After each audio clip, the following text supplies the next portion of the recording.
After you've known someone for a long enough time, your conversations become more intellectual. You spend long periods of time just discussing your feelings and experiences, and how we as teenagers respond to responsibilities and actions. It's important to share these deep thoughts with someone, whether they're negative or positive, even if you're worried no one will relate.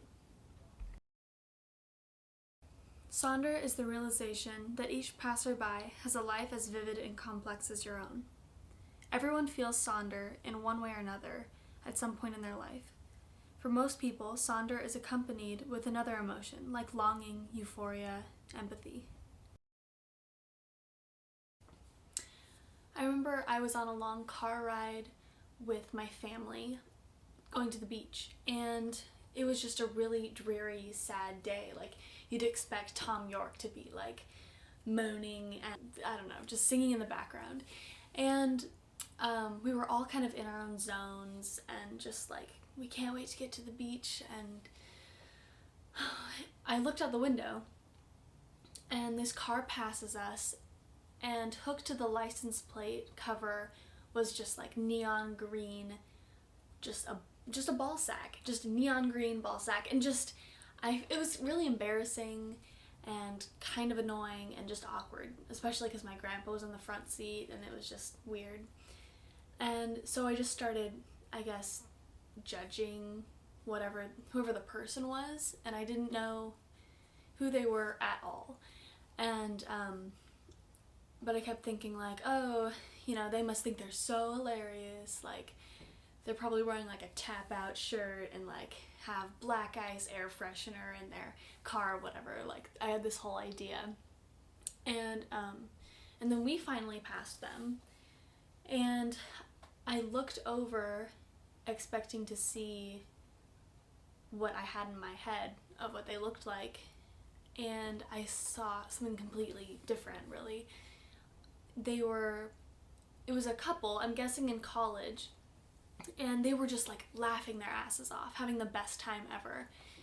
And suddenly all of the like awkward, annoyed feelings that I had kind of went away, because I was actually seeing into their lives, even though there was no context or anything. But they were so happy and not like, I guess, the jackass that I expected to see looking over in the window. So that's kind of my experience with Sonder, because it's just I know that there's more to their lives than what we see on the outside. But, even in this small moment when they're laughing and shining and just having this like just really funny moment, I don't know what's going on, but I know that there's more to it than what I'm thinking there is. When I experience this emotion, I have to be immersed in a state of observing. You're walking down the street and you really start to notice the people around you. Why do they all look so busy, so intent on moving? Where are they going? For me, it only really happens around adults, usually when I'm on transit. Is the person sitting 2 rows in front of me having the best day / worst day of their life? What are their emotions like? What do they need? I wonder, and then they get off the bus and once more disappear into the surging, mysterious mass of humanity. What if I started a conversation with one of these people? They'd probably be pretty sketched out. But why are we so much more comfortable approaching people in a more controlled environment? It's not weird to walk up to someone in a class, for example, even if you've never talked to them and know nothing about them. But for some reason, we won't do the same with a decent-looking stranger on the bus. Why does our environment make us build up walls without realizing? This is probably why a lot of people don't like to cry in public, because you're breaking down several walls and putting yourself in a much more vulnerable position. You're basically telling everyone around you, something not super cool happened and I'm having a shitty day. There's less to wonder about. Do you ever go to the grocery store and just think about what a funny coincidence it is that all of us here, no matter where we came from and what lives we're leading, ended up at this exact store at the same time? It's only when we see someone we know that we entertain the surprise of a coincidence. But we can know any number of these people here.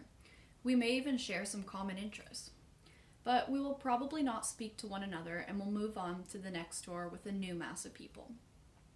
Even if we met again years later, we would probably never realize we were in the same store at the same time years earlier.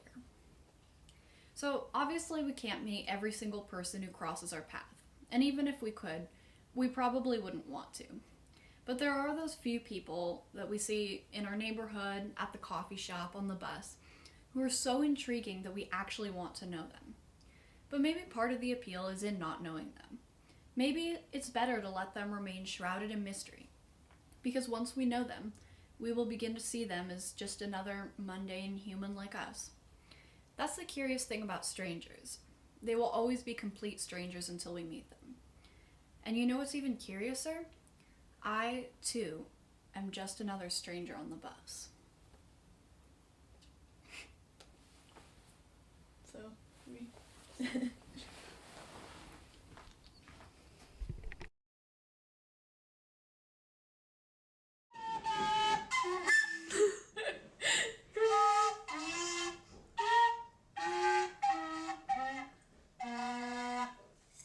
Bravo! Thank